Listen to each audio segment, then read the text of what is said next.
सप्तद्वीप, पृथ्वी का महान विभाजन। वाइफ लॉ इन द फ्लाइव क्रिएट ट्रेमो। बहुत समय पहले की बात है। स्वयंभू मनु के पुत्र राजा प्रियव्रत ने पूरी पृथ्वी पर शासन किया। वे एक अत्यंत तेजस्वी और धर्मपरायण राजा थे। उन्होंने अपनी इंद्रियों को जीत लिया था और वे एकांत में तपस्या करना चाहते थे। लेकिन सृष्टि के कल्याण के लिए ब्रह्मा जी के कहने पर उन्होंने राज्य का दायित्व संभाला। राजा प्रियव्रत ने सोचा कि पृथ्वी के संसाधनों का प्रबंधन कैसे बेहतर किया जाए। उन्होंने अपने दिव्य रथ पर सवार होकर पृथ्वी के चारों ओर 7 चक्कर लगाए। उनका रथ इतनी गति और शक्ति से चला कि उसके पहियों के निशान पृथ्वी पर गहरे गड्ढों की तरह बन गए।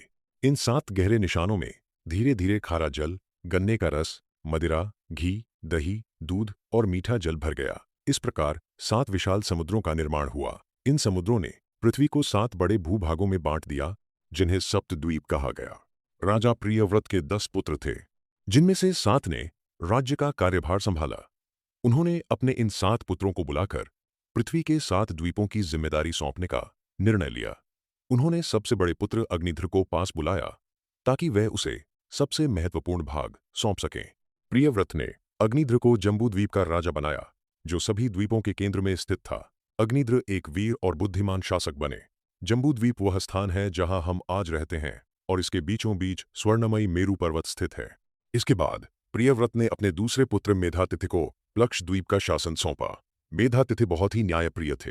उन्होंने अपने द्वीप की सीमाओं को सुरक्षित किया और वहां के लोगों को सुख समृद्धि प्रदान की।